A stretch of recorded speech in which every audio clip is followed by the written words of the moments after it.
evening, and welcome to opening night of the 2021 Milwaukee Film Festival presented by Associated Bank. I'm Kara, and I'm the artistic director at Milwaukee Film, and you're here for our very first nightcap of this festival, and the nightcap is presented by the Yabuki Family Foundation. This year's festival is our 13th, which is auspicious. 2020 and 2021 have also been a little auspicious. So we took the opportunity to move to spring. We had so much fun back in the fall, back in October, that we thought, let's do this again. Not quite ready to put on an fully in-person festival. Obviously, we're still getting ready there, but we're really excited to be able to present another great film festival to you in your homes as you get ready to start coming back out of them and into the world and back to the theater very soon, we hope. Our campaign art asks us to see the world, and our festival takes you, of course, all over the world, all over the globe. But it also kind of helps reopen the world differently after, all of the events of 2020 and continuing now. We, are seeing the world a little bit differently as we return from, the impact of the pandemic and all sorts of events that have occurred in the past year. And we think the films help you reflect on that, right? They help you travel, but they also help you kind of think about our world a little bit differently. And so we're really excited to bring these films to you this week. Well, 2 weeks, 15 days. We got now through the 20th. Just like last fall, you should vote for the Alan H. Budd and Suzanne L. Seelig Audience Awards. To vote, you'll go to the film page of the film that you saw. You can log back in with your ticket or your pass and click on the button that says vote. And then you'll find a ballot that will help you vote for those audience awards for every single film in our festival. But new this year, we are closing the voting at 11:59 p.m. on the 19th. That's the day before the festival ends, because we'll be announcing those awards live in a ceremony that is going to look a little bit like this, but we'll be announcing those awards live on the 20th at 7 p.m. So mark your calendars for that. See if the films that you voted highest are the ones that win, and help us celebrate these great films at the end of the festival. As you've probably seen, we are also really excited that we're able to have another double up this year. This year, thanks to the generosity of Susan and Bob Michelet, they are going to double your dollars if you donate to us during the festival. A couple ways you can do that. You can text double up to 44321. You can go to our website and go to mkefilm.org/donate. Or if you are not yet a member of Milwaukee Film, or if your membership expires this month, renewing that membership or joining us as a member, or buying a gift membership for somebody. I hear Mother's Day is coming, makes a great gift. All of that membership also helps go toward that doubled dollars that Susan and Bob are so graciously offering us. We do have a $50,000 goal. And thanks to a really generous first donation from last year's Double Up challengers, Judith McGregor and Dick Galloon, we're already over $10,000 today, and it's only opening day. So, let's get it done, right? Please help us make that goal. Help us continue to come out of this pandemic surviving and thriving. Membership, of course, I want to spend a little bit of time thanking you that already are members. We really appreciate your support. It has helped sustain our organization. It's helped us pull together 2 festivals in a year. We really appreciate you. You get great perks if you're a Milwaukee Film member. There's a Facebook group that's like jamming already today. I've tuned in. You're talking about all your favorite films already. But most importantly, you help keep our nonprofit going. And we really appreciate all of you. Thank you so much. And if you're not a member, now is the best time to join because those dollars are doubled. This evening, we're going to have 3 films featured at the nightcap.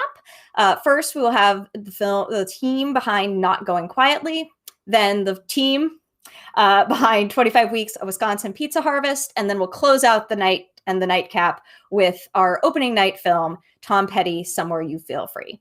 So sit back, relax. If you've got questions, comments, you can drop them in the chat wherever you're watching on the internet. They'll come to us here. And to get us started, I'd love to call onto the screen, welcome to the screen, the team from Not Going Quietly. Hi, friends. Yeah.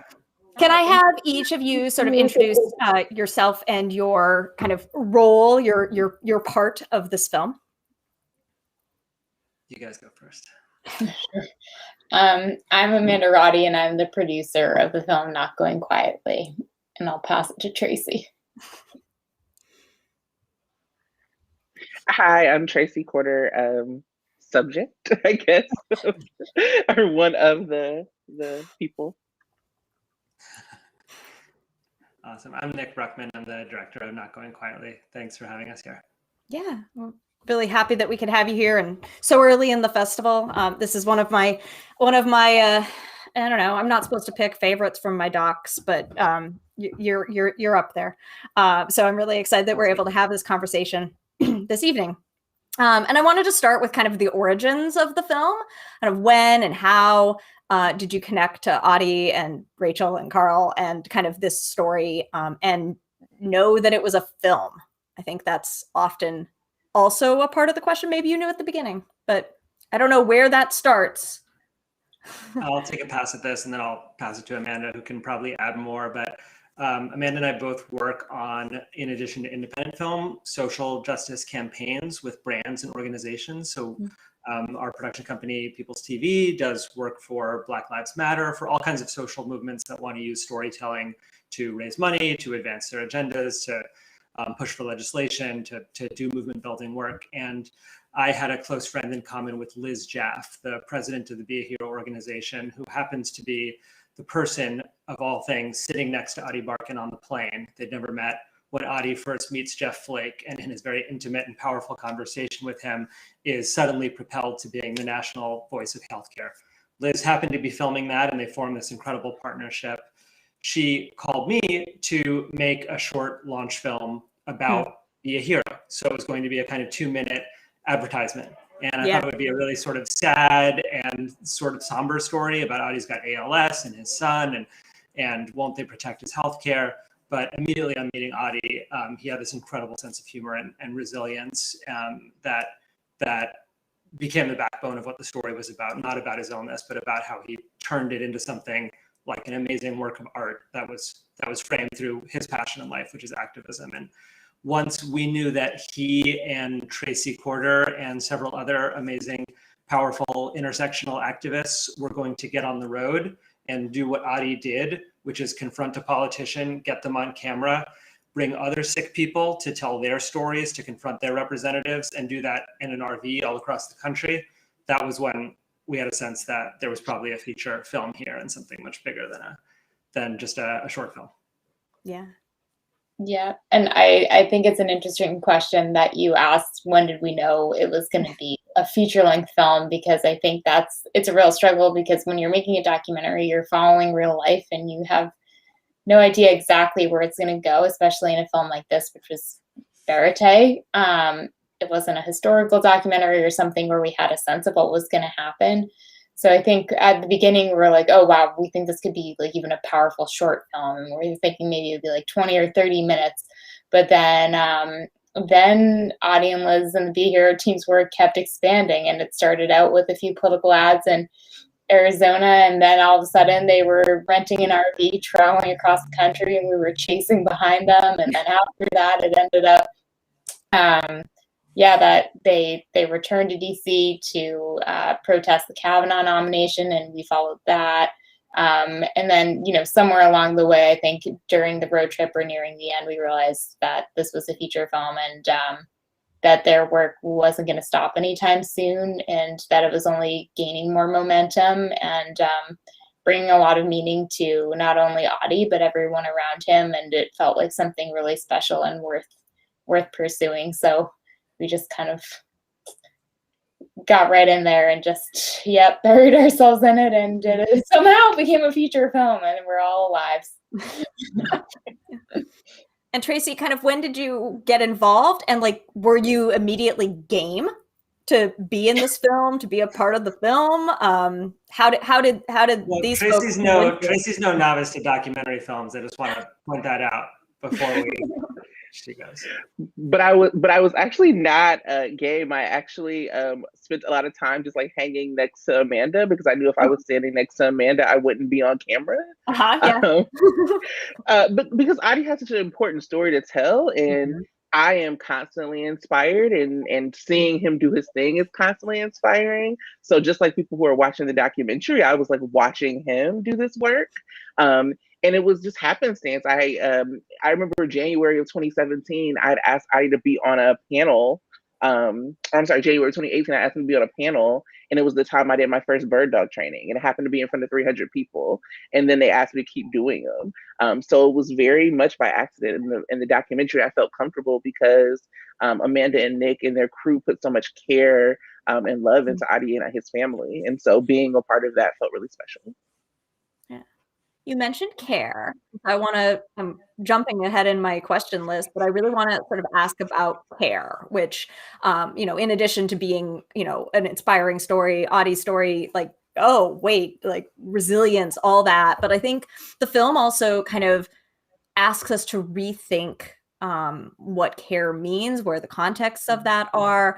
And I'm wondering if each of you has, something to sort of reflect on whether your understanding of care changed throughout the course of sort of observing, or change could be deepening, but like that notion of care feels very resonant to our time. And there's a lot of films in the festival that sort of grapple with this notion in different ways. And so I'm interested in hearing if any of you who are interested in reflecting on it to do so.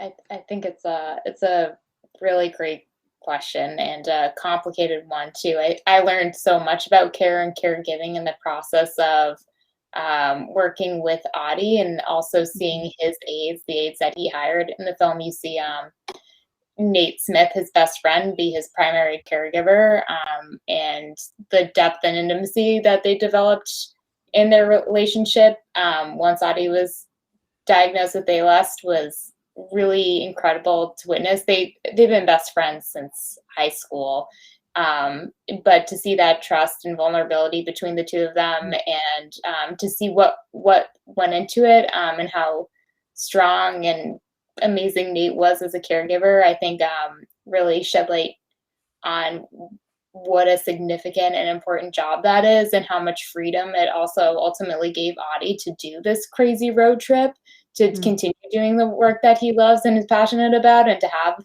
an effect on the midterm elections. And then once Adi went on a ventilator, he needed 24/7 care, and that's when they brought on professional full-time caregivers like Mario and Izzy, who you see in the film, and watching how compassionate they were, and how they really have to balance a lot of empathy and compassion with, the heavy lifting of their job as well, and the medical expertise that they need to have to execute their job really well is really mind-blowing, because it's just a tremendous amount of work, and they handle it so gracefully. So I think, shamefully, I did not know much about the caregiving profession before getting into this documentary, and now I have so much respect for it. And it's really incredible work. And I think in a lot of ways it also helped Adi and Rachel have a second child, because it would have just been way too much work for Rachel to, be a caregiver, be a full-time professor, be a wife,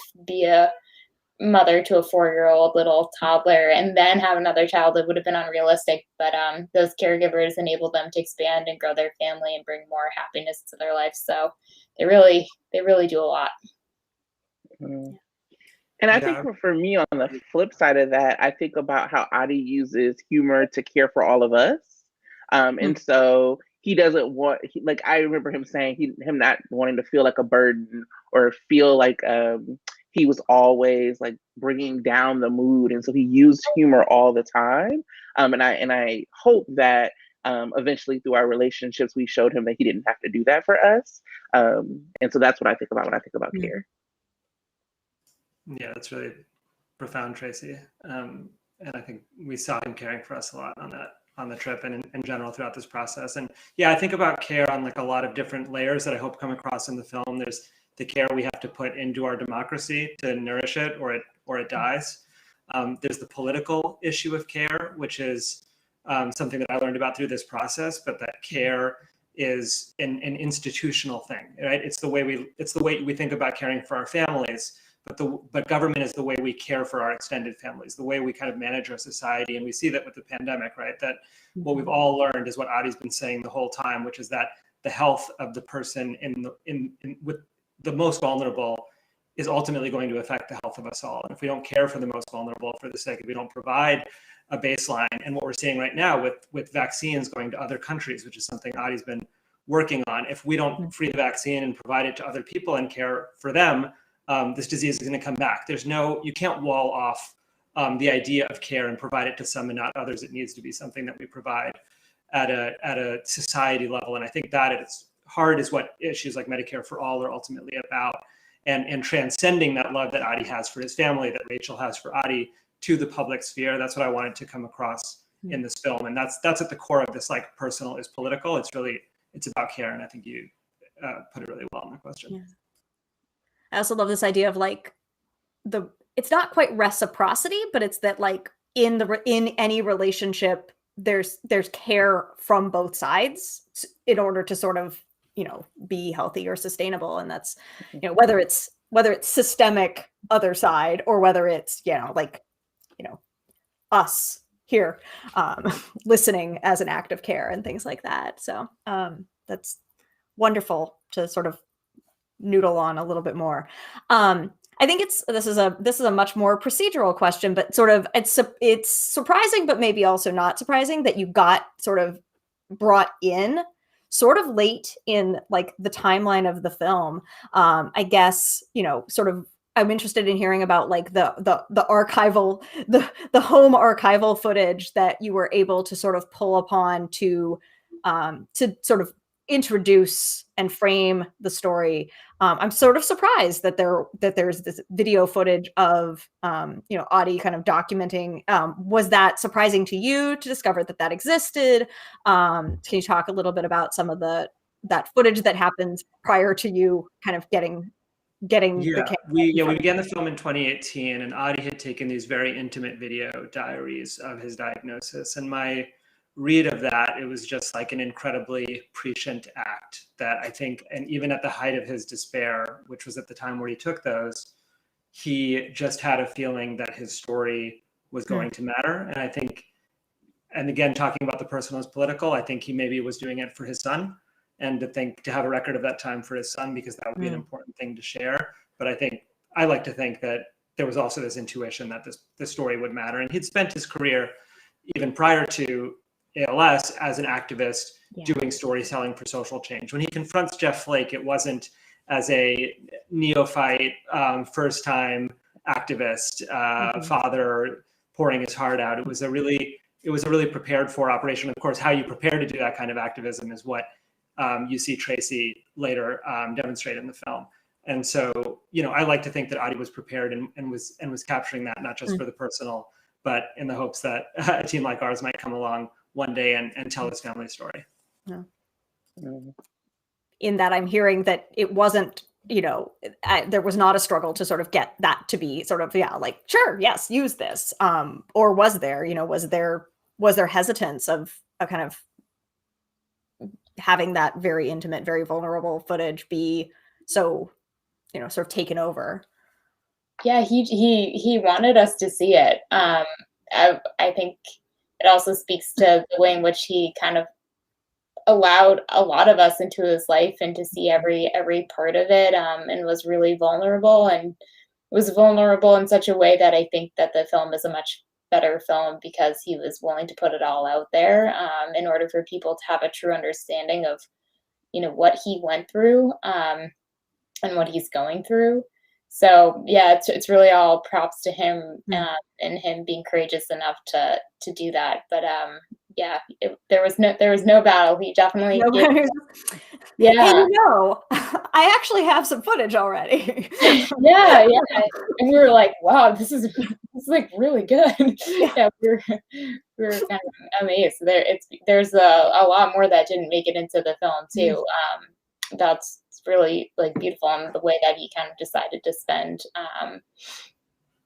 some of the first months after he was diagnosed with ALS, with his family. And yeah, another one of those painful things that hit the cutting room floor that we couldn't include. But Right.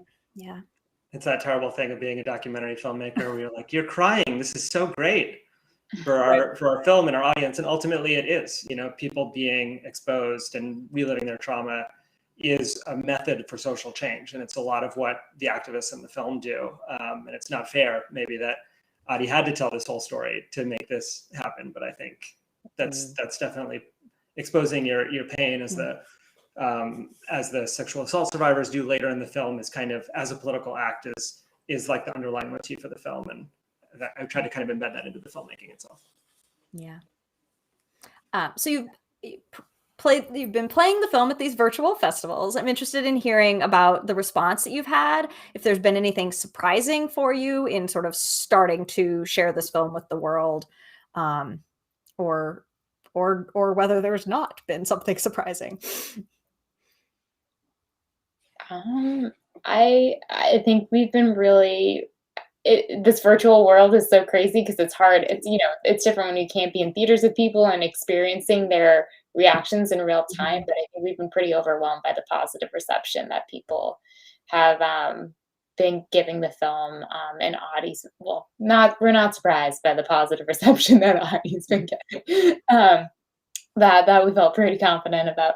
But yeah, it's been great. We've been really lucky, and it seems like people are really resonating with Adi's story in the film, and we're really grateful because the more people it resonates with, the more Adi's message can get out there, and affect more people, and hopefully inspire other people to get active and engaged as well.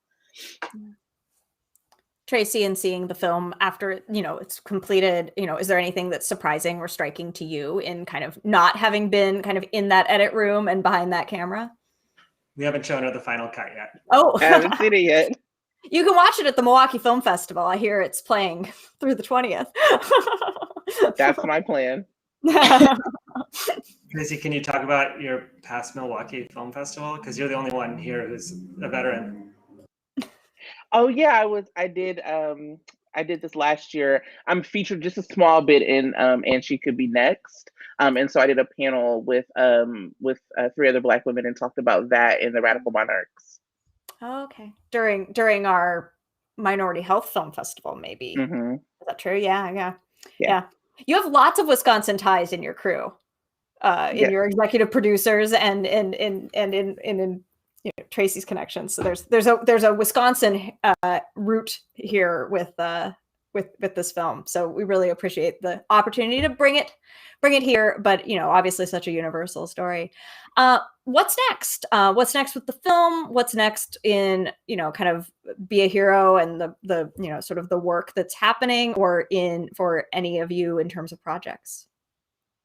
I'll talk about what's next with the film. I think that's a good place for me to leave it. Maybe we lost Amanda, but the film is going to be in theaters in August. So you can find out about that release. We're really excited and hopeful about seeing the film in person with people and having that theatrical experience on the big screen. So we're really jazzed about that. If you follow the film on any of the Not Going Quietly film social channels, you can just put it into your Twitter, Instagram, etc. We're going to announce the release in the next 2 weeks. And then just on top of that, I would say what's really important for us, in addition to the commercial release of the film and having it on TV and theaters, is to do a lot of activism outreach with the film. We want to work with organizations like Tracy's current organization to do screenings in communities and actually use the film as a tool or training tool for activists. And we're wanting to do that at colleges and universities, which are already starting to gear up and book in the fall. So that's going to be a big part of our campaign. And actually, we'd love to end some of these screenings with the kinds of bird dog trainings that you see in the film, and Tracy can talk about more. I would think that's that. Say all the things. Yeah, I mean, I'm excited to teach people what bird dogging is in this kind of new world. We've had to adjust a little bit to doing some things that are more digital.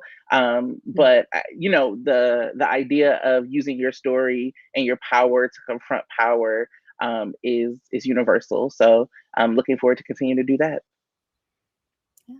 Well, hopefully, our audience hopefully will keep their eye out for the screenings. Hopefully we can bring the film back to Milwaukee, continue to sort of share the story. But in the meantime, you've got 15 days to keep watching during the festival.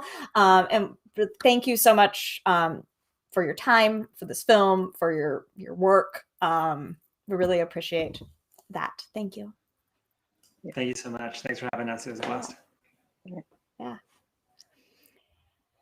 And I'm going to pass the virtual mic over to Anna Sampers. Thank you, Kara. Hi, everyone. I'm Anna Sampers. As Kara mentioned, I am the Programming Administration Director for Milwaukee Film, and it is my pleasure to welcome onto the screen filmmaker Charlie Tennessen from the film 25 Weeks, A Wisconsin Pizza Harvest. Hi, Charlie. Hi, Anna. How you doing? I am doing so well. So happy to have you here. Welcome to opening night of the film festival. Yeah, I'm so excited to be here. Films are a process. It's been a year, and your festival is going to be the world premiere of 25 Weeks of Wisconsin Pizza Harvest. So people are finally going to get to see it, and we'll find out what the reaction is. I can't wait. Yeah, I'm so excited. We have so much to dig into here. You're a farmer, obviously. You are this is the first film that you've made, correct? That you're a first-time filmmaker? Yeah, this is my first film, and I just had the idea that I should make a film. And I live alone with my animals, and there was no one to say no, so that's how it got going. That's great when your board of directors can't talk back. That's wonderful. Can you talk a little bit about what the process of filming was like? Filming over these 25 weeks. Well, it always occurred to me that a farm is a place of a lot of little stories, and you don't see that. You know, everyone is driven past a farm, and you just say, "Oh, there's a farm," and then sometimes you see a farmer doing something in the field, but you don't really know what it is. And really, there's a lot going on and a lot of little stories, and I wanted to share that. And I also wanted to share how things changed, even over a little space of time, only 25 weeks. So I started out by taking a tripod and burying it into the ground in the corner of one of my fields so that I could put the camera in the same spot for 25 weeks. And I went out there. The first day was very early in the morning, and then I divided the day into 25 parts so that by the very last shot in the movie, we're at sunset, whereas we began at sunrise. Started in the spring and then ended, on a beautiful day in August. So I wanted to see that kind of process, and especially I wanted to show, if you've seen the film, the first shot is mud, mm-hmm. And nobody realizes that farms are full of mud in the spring, and so you see that, and you see it turn into something else. So the field kind of grows up, and we return to that exact shot 25 times in the film. The rest of it is just kind of explaining what's going on, meeting my animals, meeting Team Anarchy, my donkeys, Rosie, Cassie, and Sebastian, who will do anything for me and are just fantastic, are great supporters. And then to learn about food and where it comes from, because I think another thing, again, for most people, food shows up in the grocery store or in a restaurant, and you don't see, especially you don't see the farming part of it. I mean, cooking shows are a thing now. You see that part of it, and a lot of people cook, but to see where it comes from a seed, from the soil and how the soil got fertile in the first place, where those seeds came from and the stories behind those seeds is something I wanted to show. Yeah, and you did a really great job, I think. You mentioned your animals. They, for me and for a lot of people at Milwaukee Film, the staff behind the scenes, we've been talking about your animals. They're true stars of the show. Were they performing for the camera? Were they aware of what you were doing? Has the fame gone to their head? Do they have an Instagram account? Yeah, well, as you can see, they're much more charismatic than I am, and that's fine. And especially the donkeys have an amazing presence to them. And the thing that I wanted that hopefully comes across in the film, of course, they're cute and they have great personalities and they're fun to meet, but it's a partnership. I do things for them and they do things for me. So they eat the grass on the property. That's where they get a lot of their energy from. And then they produce manure, which is where my nutrients come from.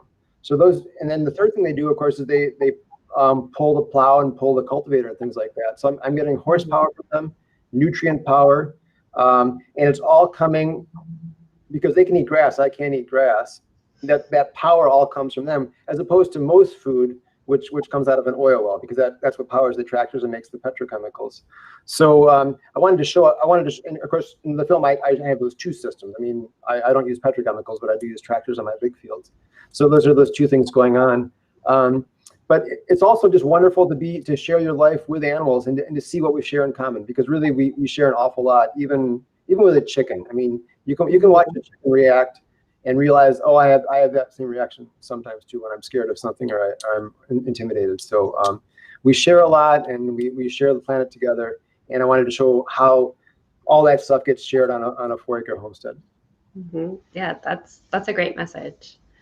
So you filmed over 25 weeks, as you mentioned, as it's stated in the title. I imagine you had a lot of footage from that 25 weeks. Was it difficult to edit it down? Was it difficult to choose which shots, which weeks of the harvest to really highlight? Yeah, I find two things interesting. In general, I mean, in retrospect, it seemed really easy, but yeah, at the time, because as you just implied, yeah, you have a beautiful shot and it doesn't fit the story, so you have to throw it out. I'm lucky. One of the first creative things I did as a kid was work in a darkroom, and I was taught by my dad. And my dad says, Charlie, the most important tool in darkroom is the wastebasket, meaning, you throw out the stuff that isn't working. So you got to look at it, and the best thing to do, I think, when you're editing is to walk away and come back and see what works. The most painful thing for me in the editing process is you have to sometimes tear it apart, and you don't know if your old film is going to be there when you come back to it. You're afraid you're going to ruin it. Hopefully, most of the time, it turns out that there's a better new film, but you have to constantly jump to a new place, and you're never safe because typically you can't jump back to that old place that you liked. Mm-hmm. Yeah, I know that feeling exactly. Any editing that I've done, there is always that point where you're like, well, let me try this one thing, and you have no idea where you're going. You hope that a better cut is on the other side of that, but it's really like a leap of faith. But it turned out wonderfully. So the voiceover narration in the film is wonderful. I loved it. There's just enough information, throughout that you really I learned a lot about farming. I learned a lot about growing wheat and, maintaining a tractor, all of that stuff. So you really learn a lot, but it's not too overbearing. It's not too much information. It doesn't drag the story down. It's just like a melodic, stringing you along across these 25 weeks with the hope that there's a delicious pizza at the end. Can you talk a little bit about the process of writing that narration? Did you always know what you were going to say? Did you write it at the beginning or at the end? Yeah, it's funny. I have a bulletin board where I put all my ideas up, and I was putting them away, but I thought I'd come bring it out tonight. So like this, I have pages of stuff like this, and I was looking at it tonight in preparation. Nothing I wrote a year ago survived the cut. In other words, I have whatever it is, 20 or 30 pages of great ideas of things to say, and I changed them constantly as I was doing the edit. And I'm glad you said that, because I tried not to do too much explaining. I didn't want it to be an explainer. I mean, you can go on YouTube if you want something explained. And I wanted to have questions that the audience could solve. So more than once, I would have a long sentence explaining what was going on, and then I would actually, even just in the edit, I wouldn't even redo it. I would just cut off the last 3 sentences of that paragraph and just leave the first sentence. Because questions can be beautiful, and you need to engage the viewer so that there's something for the viewer to do. Why are they watching it? They want to see, answer the question for themselves. Mm-hmm. Yeah, that's a really great sentiment to have with film. The viewers, I think, really appreciate that for sure. Yeah, absolutely. You filmed this film during the pandemic, correct? You filmed in 2020. And I guess I didn't realize that as I was watching it. I was a little bit surprised to discover that after the fact, because you really wouldn't know it by watching the film. The farm seems very untouched by the pandemic. You filmed it alone. You're doing all this farm work alone. I imagine that the pandemic didn't affect filming too much. But was it a conscious choice to kind of keep all of the pandemic at bay and sort of revel in the peace and the tradition and tranquility that the farm brings? Yeah, it was a choice. I mean, I thought about mentioning it, and then I realized it was just irrelevant, that the story needed to be in the farm. Interesting about the pandemic, though, every documentarian, the first thing they learn is how darn noisy the world is. I was just dumbfounded to find out how noisy my house was when I started filming inside the kitchen. I had to find all the circuit breakers for all the stuff that make noise. But the pandemic was wonderful for outdoor filming because the world got quieter. The traffic noise went down fantastically. And I got some beautiful sounds that otherwise you always have this traffic noise in the background. So in a small way, the pandemic helped make the film a little bit better. Yeah, that's a great byproduct for sure. Yeah. So you seem to know a lot about farming. You seem very adept at farming in this film. Were you always interested in farming? Did you always want to be a farmer? It was an idea that I've circled back to in my life. When I was young, my uncle had a beautiful farm out in West Bend, and I spent weekends there, sometimes working and usually playing. And I got a little hook for it. That smaller tractor that you see in the film is my uncle's tractor. When he retired, he just gave it to me. Great. So I was on that tractor when I was 10 years old, and I'm on that tractor now that I'm 54 years old. And that's where the idea came from, I guess, in the back of my head. And when I landed up in this homestead in 2006, it just grew. I mean, I think the first year it was a small garden, and then maybe around 2010 is the first time I tried to grow some wheat. And then I got more interested in the historic wheat, which is how the business kind of grew and the ideas grew. Yeah, great. And was it always about pizza for you? Where does that love of pizza come from? Yeah, that part is absolutely true. I'm not making that up for dramatic purposes or anything. I love pizza, and it's kind of the thing that keeps me going. I mean, I'll work hard on growing out this certain kind of historic wheat that I found, because I want to see if it makes a better pizza crust or not, or if it makes better pancakes or better cookies. So it's always it's connected directly to the stomach, I think, and hopefully that's a good thing. I don't know, but I mean, things are, honestly. Yeah. So the music in the film is really, really lovely, and really adds to that tranquil, meditative sense that you get from watching it. Can you talk about who did the score, how you worked with them? Yeah, so Fendrick and Peck are friends of friends that I met here, and they're based. Well, I think one of their parents lives in Racine, and they sometimes live in Stoughton and sometimes live in Minneapolis. But they're a beautiful kind of country group, alternative group duo. And when I was cutting the film, I had to have something. So I started playing my guitar and doing little fills and things like that. So the first soundtrack was my guitar playing, and because you need to have something to cut to. And then when it was all together, we took all that off. And then Fendrick and Peck started working on it, and they spent a lot of time. I mean, they actually ended up knowing the film better than me. This is Madeline and Brian, and Madeline's very artistic, and she would just like want to know like what country that wheat had come from, and that kind of helped her come up with musical ideas for the film. And I thought they really knocked it out of the park.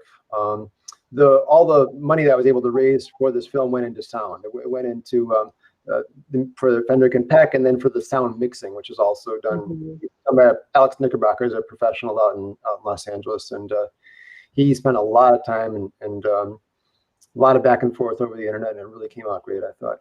Yeah, money very well spent, I would say. And you mentioned that Milwaukee Film is the festival premiere of this film. So you're right at the start of the festival journey. Do you know what's next for the film? Any future festival plans? Will you put it online, or you want to do in-person screenings? Yeah, so I want to. There's a few more big festivals I've already applied to, and those are the big fall festivals. So I'll find out if I get to go to any of those. Once that's done, I want to keep my eligibility open, so I won't do any public showings until probably about November, December. And then Arthur and I are going to pitch it to public television and hopefully get a showing on Milwaukee Public Television or Wisconsin Public Television. And then I think after that, it'll be available freely online somewhere. Nice. Yeah. Sounds like a great plan. And are you working on any future films, or are you exclusively working on future wheat and pizzas at this point? Well, yes, and yes. So this filmmaking process has been so much fun. Like a lot of things in life, I had a lot of fun doing with it, and it was over way too quickly, and I can't wait to do it again. So that's exactly what I'm doing. And the next film is going to take more. I want to get deeper into the cycle of food, and it's going to stay totally on the homestead. So it's going to be just on the 4 acres. It's not going to be opening up to the bigger fields. Mm-hmm. And I want to talk more about sustainability. So I want to get deeper into that, and I want to pose the question: why aren't there any great, amazing films about farming? Because I think there should be. And mm-hmm. I think of this: every time somebody makes a film about an asteroid about to hit the Earth, people get really excited because you got to go see the film, because if the asteroid hits, we all die. Now, if the harvest fails next year, we're all going to die. Mm-hmm. We are fully 1,000% dependent on food that comes from farms. And I think that that idea should come through. So that's why the next film the working title is Night of the Living Harvest. And it's going to tackle that thought. And I'll come back to you next year, and you can look at it and tell me what you think. Yeah, I can't wait. That sounds great. I'm so excited for you to make it. Yeah. If people want to follow along your wheat journey, your filmmaking journey, do you have a website, a blog, an Instagram, Snapchat, any social media that you'd like to plug? Sure. My business name is Anarchy Acres. So if you go to anarchyacres.com, that'll pop up. You can search for Anarchy Acres on Facebook or Instagram. And I'm always feeding things that are going on there. So just look for Anarchy Acres on the website, and you'll find me and you'll find my films. Great. Definitely. I encourage everyone to check that out. Check out the film, 25 Weeks, A Wisconsin Pizza Harvest. And Charlie, thank you so much for taking the time to talk with me tonight. You're welcome, Anna. Thank you so much. Thank you. And with that, I will throw it back to Kara Ogburn. Thanks. I hope Sebastian the donkey has a TikTok very specifically or I'm going to special request that now. Our final Q&A for this evening is with our opening night film, Tom Petty, Somewhere You Feel Free. Unfortunately, due to some scheduling considerations, the director, Mary Wharton, and the editor, Keiko Gonzalez, were unable to join us live tonight, but we did pre-record a Q&A with them that we'll be playing for you here. And through movie magic, you will notice that my hair is going to magically change length. But thank you for joining us for opening night. I want to thank our interpreter this evening as well. And I really hope that you enjoy this Q&A with the team behind Tom Petty, Somewhere You Feel Free, and that you enjoy all the other 200 some films in this festival. We'll see you again tomorrow, 8 p.m. for the Nightcap. Have a great night.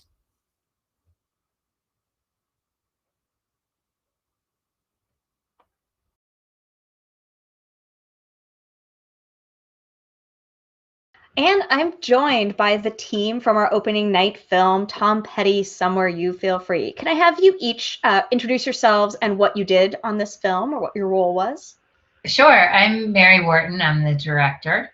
And I'm Keiko Gonzalez. I'm the editor. Great. So this film obviously has some interesting editing to talk about, and we will definitely get to that. To start, I'm going to ask kind of the obvious first question, which is about the origins of the project. Like, how did you come to be the team to kind of present this film into the world? Yeah, well, Mari and I had worked together before. We've done a couple of films together now, most recently Jimmy Carter, Rock and Roll President, which came out last year. And that was a really sort of intense, working closely together in the same room kind of, process for like 9 months of editing. So we got to be really simpatico, and we have a very similar taste in music and just sort of aesthetics that we just really work very well together. And when I was approached about this project, which we were trying to finish this film very quickly, I kind of knew that I had to get Mari involved, because I was like, I don't have time to kind of get to know a new editor and have them learn what I like and how I work. And particularly given the fact that we were in the middle of the pandemic and I knew we wouldn't be able to be in the same room together, it was really, I think the fact that we had this shared background was kind of one of the main things that allowed us to work together in this way and get the film done as quickly as we did, and to have it be as sort of organic feeling as it was. Because a lot of times when you get, two heads together, it's not always better than one, because you have two, you end up with a sort of two-headed monster where it doesn't know, a film that doesn't know where it wants, where it wants to go.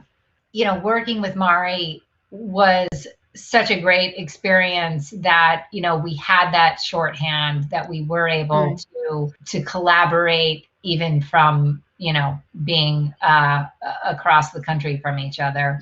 And that made a big difference. Yeah.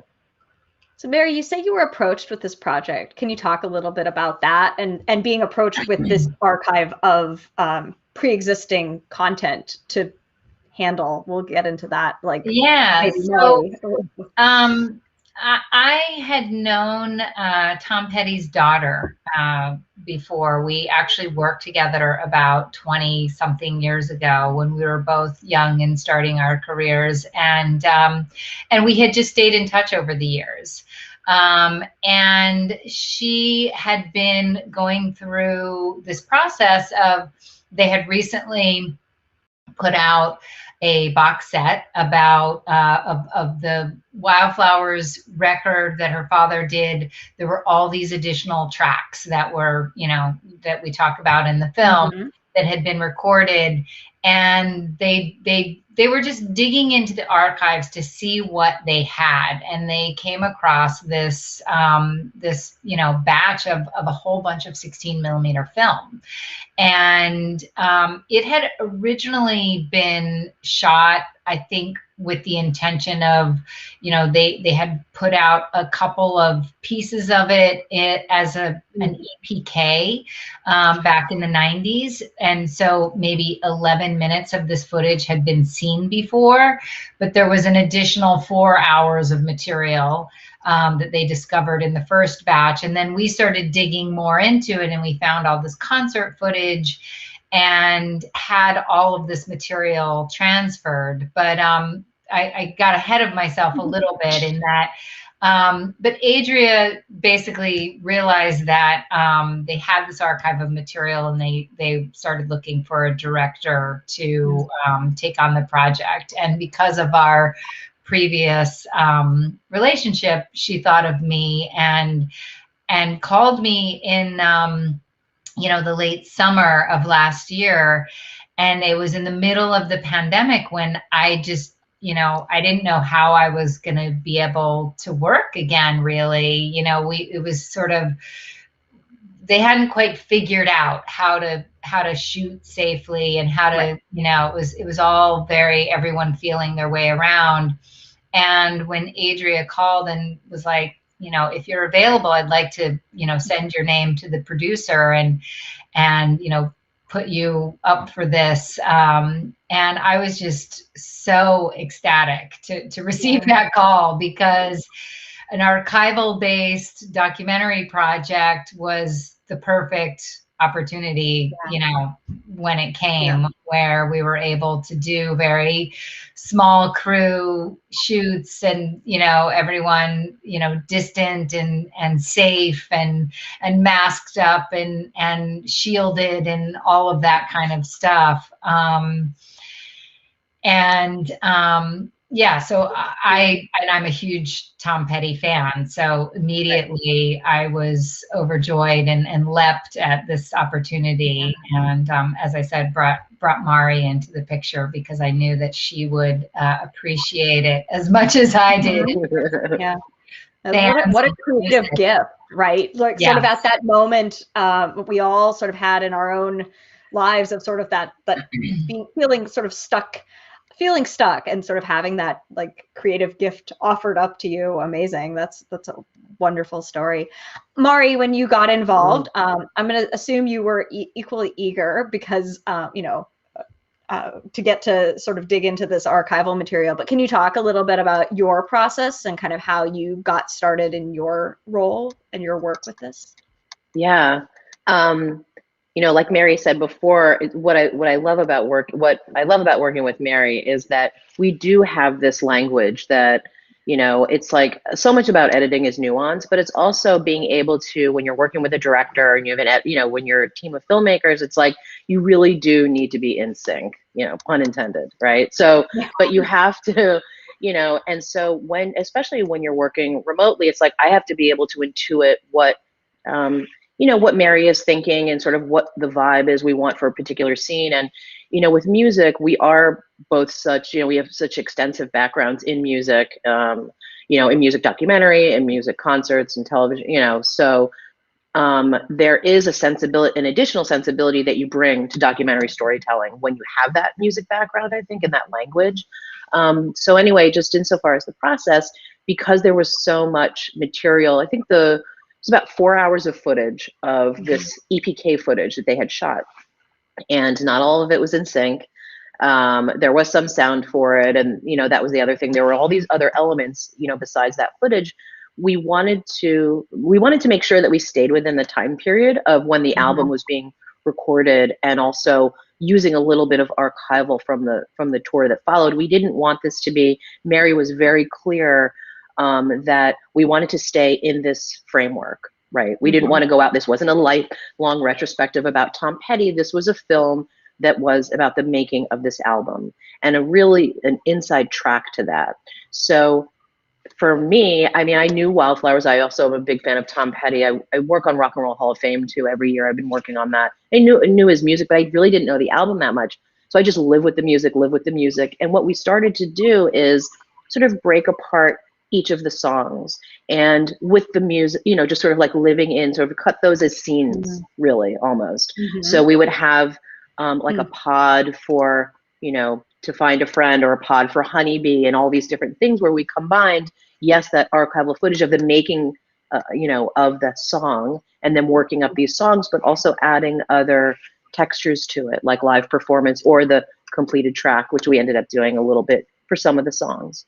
But so that's what we did. We sort of had these little components, and then as we went along, we would find other like connective tissue for the, you know, the narrative and the story. But it was really the music first, and then Tom's voice, and then we brought other voices in. Yeah, I love that metaphor that you're using. It's almost like, you know, this sort of relationality between building an album and building a film, and then sort of thinking about the sort of like the skeleton and then the flesh around it. I love those metaphors that you're drawing out to help us understand like this work that very few of us get to do. You talked about this sort of the choice to really say like, no, this is not like a biodoc. This is not a sweeping this is not an elegy. And that's something that, you know, initially I was like, oh my goodness, there is a documentary about Tom Petty. Milwaukee loves Tom Petty. I could, annual summer Fest stop. I was there, right, 2 nights sometimes, right. So I was like, oh, we gotta look at this.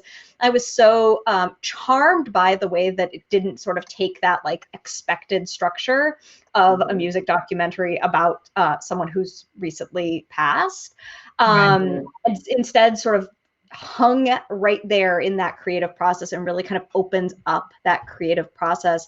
Mary, was that like obvious? Was that something that came from Adria? Where did that kind of focus and tightness come from? Well, I mean, it definitely was presented to me from the beginning that, this was to be focused on the footage, this treasure trove of footage that was discovered. And, Peter Bogdanovich had made a 4-hour-long retrospective of Tom's entire career in 2007, I think it was. And, Tom died 10 years later, but there wasn't a huge amount of his story that hadn't already been covered, only the last decade of his life.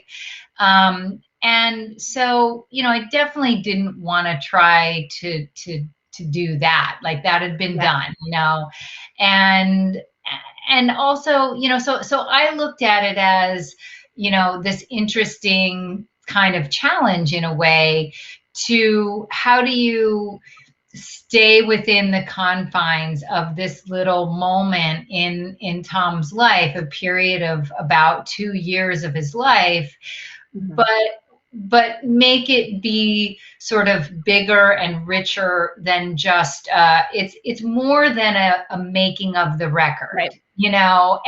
And also it's less than a making of the record because we don't go into all the details about how every song was made. We don't even talk about some of the songs on the record, so it's not trying to be completist, but what it is trying to be is sort of a portrait of an artist and a view, a sort of window into his artistic process. And I think that with an artist like Tom Petty, that looking at his artistic process tells you a lot about who he was, who it sort of gives you a lot more about his character and who he was as a man than hearing about, well, this happened and then this happened and then he went on tour and then he released an album and then he, got married and then he got divorced. Like those kind of this and then this and then this and then this is like less interesting to me than who is this man who everybody has a really, he's one of the most famous rock stars in American history, and everyone feels such a close connection to him through his music, but he was always almost like crazy private. He wasn't really interested in giving the kind of oversharing interviews that you might see in especially nowadays where there's sort of no boundaries anymore, and he just wasn't that guy. He wasn't interested in it. So I think that what I was trying to get at is that essence of him through using the music as a lens to and his process of making music as that lens. And I think it's very very much a love letter to him. It feels very to me it's anyway. Intimate. Yeah, it's very it's an intimate portrait. And just to sort of expand on what Mary was saying about how Tom being so private and how we had all of this material, and it's like how he was presented, we wanted that to be authentic, even though when you do see Tom and see his music, and you see everything polished, like it's completed. You don't really there hasn't really been anything where you get to witness him working through a song. him really, that's, showing how he feels is exactly what Mary said through the music, and not necessarily an interview. Like we wanted him to have, it's a challenge that we had before, actually, on a project that we did about Farrah Fawcett. It's like, how do you bring to life somebody who's no longer here when you're doing a biography about a person? You have to make these decisions about, what they're going to say, what that voice is going to be. Just like similarly, like that documentary, Amy, like Farrah Fawcett, we did biography of Farrah Fawcett, and with Tom, just sort of making sure that his voice, that there was intention there, and the voice that was coming through with him, and also through the music and the footage. Yeah. One thing to add about the use of his voice that I found really interesting, that kind of came from Mari originally, was that, because we weren't seeing him on camera except in the archival moments, I had thought to potentially use interviews with him that came from much later in his life. And Mari very quickly, recognized and pointed out to me that it was such a different feel when he would be talking about the past from a later point in his life, and reflecting on his past as an older man, had a very different vibe than the interviews that were done right in that moment, where he's talking about it more, if not the present tense, then he would have been talking about it like right after it happened. Like a lot of the interviews that, pretty much all the interviews that we used were were made from when he was doing the press for the Wildflowers album. So they were from that same time period. And he talked about it like it was fresh to him. Yeah. And when we made that creative choice to like stay away from the more recent interviews, it certainly made our job harder because we had less to choose from. But it made the film richer because we stayed in this little time capsule of a moment, and you can feel it. And it's kind of a remarkable thing that it's so subtle, and you probably would never be conscious of it. Even if you knew it when you were watching the film, you wouldn't be conscious of it, but it did make a really big difference. Yeah. It makes it more authentic. It's definitely more authentic to do that, like that choice that we made. I think it's really, yeah. And keeping his voice, the voice that you have of his, that you have to be responsible for, sort of in that moment as well. Sort of the film kind of eddies around sort of in this moment, which is like a sort of a turning point and a pivotal time in his life, and doesn't like sort of keeps finding new depths or new tissue. And Mary, earlier you said you tried something, and I'm going to say you were successful. Like as a viewer, this is a film that I think is quite remarkable in a lot of these choices that you're talking about, like work 100%. So yeah.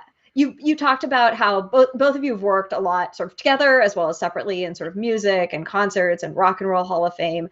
I'm interested in sort of with that expertise, what was surprising or unexpected to you in this project? What were things that stood out for you? The main thing that surprised me was when you see a few times in the footage, Tom is very unguarded and is kind of like when he's like, working through a song with the band, and he's not always sure of himself. Like he'll say, I think I can do it.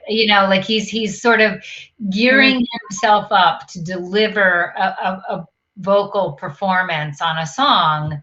And that to me is like, he just always seemed so effortless. And, I've seen him in concert before when he was still alive. I had, worked on a Tom Petty documentary, like really early in my career before I was a director. I worked as an associate producer on a documentary. And so I was really familiar with his work.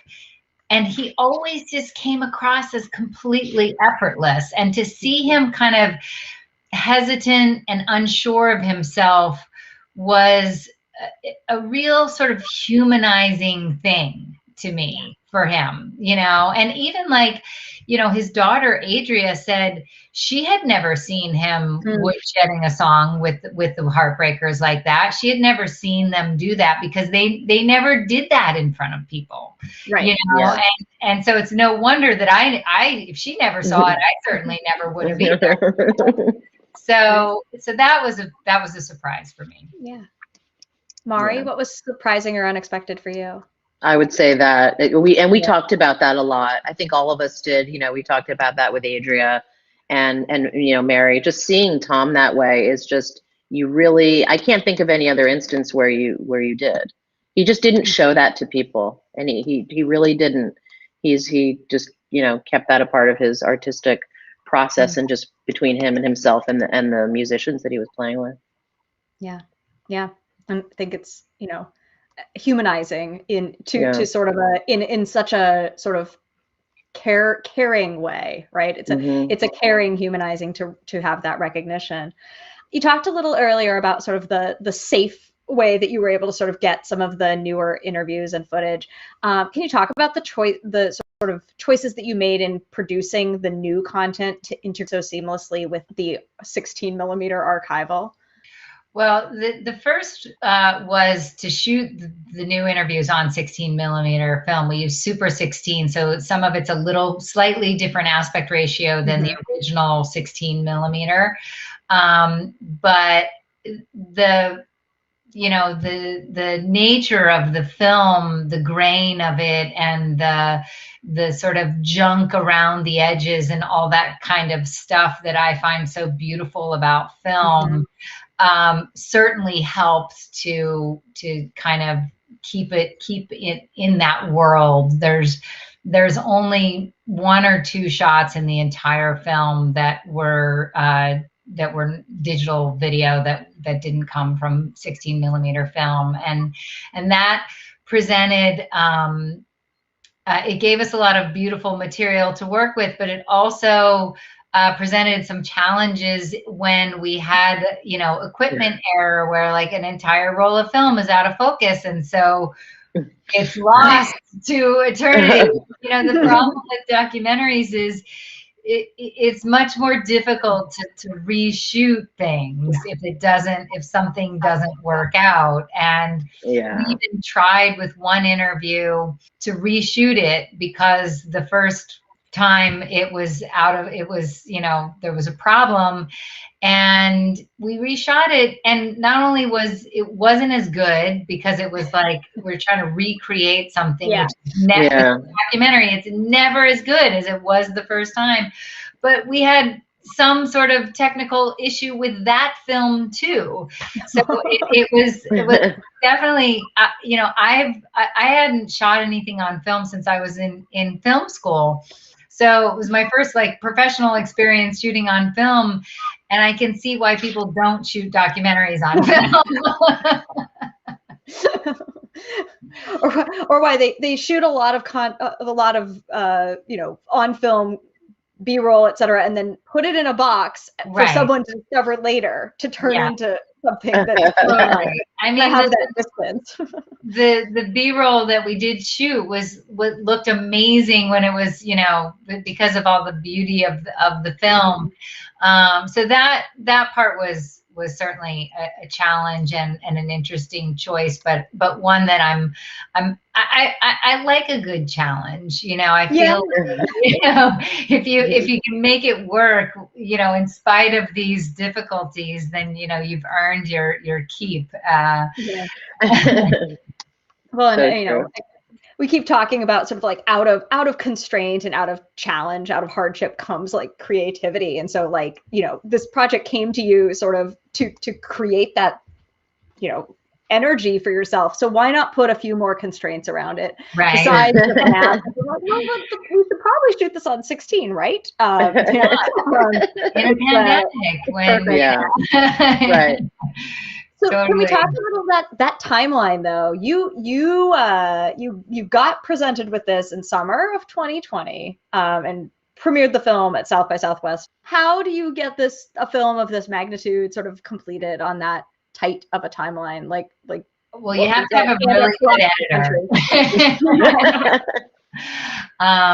Definitely, as I said, Mari and I having a great working relationship, and Mari is one of the best music editors I know. So I wasn't telling her to you got to fix that music edit. I never had to say that once. But a lot of it was a sort of a function of being in the middle of a pandemic where there was nothing else to do. And, especially when we first started editing in late August or early September of last year, and it was a sort of a dark and scary time in America. The election was looming. There was, a real kind of, I don't know, just a strange energy around, and having this project to just sort of fall into this rabbit hole of a different time, of Tom Petty's beautiful, uplifting, full of heart music. It was all I wanted to do. And I think for Mari, the same too. She would send me sequences to look at, and I would look at it and I'd be like, Mari, you posted this at 2 o'clock in the morning. What, are you crazy? I would make her promise me you're going to not work this weekend. But we were both just working all the time. And it was such, to me, a great relief to have this, Tom Petty music in my head 24/7. I was dreaming about it. I was, living and breathing and eating and sleeping Tom Petty, essentially. And it was a godsend, really. And that was a big part of there was no real work-life balance for us during but it was there was an incentive to get it done and get it out, and we were kind of happy to have that as our particular challenge at that moment. Sort of a motivating distraction, for sure, all-consuming. And it was a great challenge to have. Actually, Mary, didn't we have? I mean, I don't want to but didn't we have our first rough cut around Thanksgiving? We did, right? We did. Yeah, we did. I mean, we did. And it was in good shape too. It was a showable cut, Yeah, I wasn't embarrassed to show it. Yeah. Of all the kinds of bad work-life balance, at least it had a soundtrack that you could be motivated by. I think too that the scope of the film isn't massive. I mean, it's big in spirit, but it is small in the time period, and in kind of, we're not, it's not like Mari and I's last film, Jimmy Carter, Rock and Roll President, was massive in scope in terms of world events and decades of time and complex, political issues that we were trying to tackle at times. And sometimes it was just fun, but that was just we could have never made that film in this period of time, no matter if we were working, 24/7 or not, No. But this was, I really do think it's the sort of idea of it as a time capsule is so perfect, because it was about looking at this, collection of material that we had and pulling out the little pieces and putting them in a little time capsule, a little sort of self-contained bubble. And you know, the nature of that scope, certainly a lot of it really fell together very quickly, and there were parts of it that never changed from the first cut. You know, there were certainly, you know, things that got massaged or that got moved around, you know, in terms of where it placed. But the way that the sort of song structure came together really was, the integrity of that never really got torn apart over the course of the process. And I think that that's a reflection of, you know, we weren't trying to follow the chronology exactly, or even the like a traditional narrative structure. We didn't want the sequence of the original album. We didn't pay attention to that. We didn't pay attention to which song got recorded first or last or anything like that. Although I do think that Wake Up Time was the last song that they did, and that ended up being, that was the finale. That was the only thing that I kind of knew from the beginning, was that Wake Up Time would have to be the end of the film. But I didn't know how we were going to get there, or that it would be, I mean, I think I could intuit that it was going to be an emotional moment, but it, you know, it's sort of like it all just kind of fell together in a great way, and it hung together nicely. And that helped us to, you know, move ahead with it quickly. So you've premiered the film at South by Southwest. You're obviously playing festivals like the Milwaukee Film Festival. What's next for the film? What's next for each of you? If you have other projects that we should keep an eye out for, kind of where can we, after people watch the film, of course, with us, where can they send people to learn more, either about this project or others? Well, you know, I don't know exactly what is next for this film. I think they're still in the process of you know, securing distribution deals for it. I know that it is going to be doing a number of other festivals this summer. But it will come to, you know, there's a very good chance it'll come to some small independent theaters near you, and it will, you know, be streaming at some point later this year. And then as far as what's next, it's you know, I don't have anything, you know, really that I can talk about at the moment as far as what's my next project going to be, because I'm just developing a couple of different things and doing the work of getting work, which is always more work than the actual work, unfortunately. I love getting calls, Mary, when people ask me, so can you and Mary do blah, blah, blah? I love that. Like, do you think you and Mary can, like, maybe later in the year you guys can do it? I'm like, sure, I'll ask her. Yeah. That's great. It's good to have a solid team that people want us to stay together, because we want to stay together. We do. And it's clear you have such a, you know, an enjoyable working style, right? That you work together in ways that are fulfilling, and that you want to keep that going. So people will just sort of stay tuned, follow look at the website, keep your ears open for more. Well, thank you for letting us show the film, celebrate Tom, and then the album and the film all together here in Milwaukee. And we look forward to seeing what's next. And thank you for being our opening night film. It's a great way to sort of launch into 2 weeks of creative and music and film. We're really excited. So thank you. Awesome. Well, thank you. We're so excited. Yeah, happy that people are getting to see it, and especially in Milwaukee, where he's got such a big, you know, fan base. And you know, I hope that people find a little moment of joy in this movie, because it brings it's brought a lot of joy to me. So I hope everyone else gets that too. And after the pandemic, we'll have to bring you back for an in-person festival. Yes. We'll see you, we'll see you in Milwaukee. Great. Well, thank you. Absolutely. Thanks. Thank you.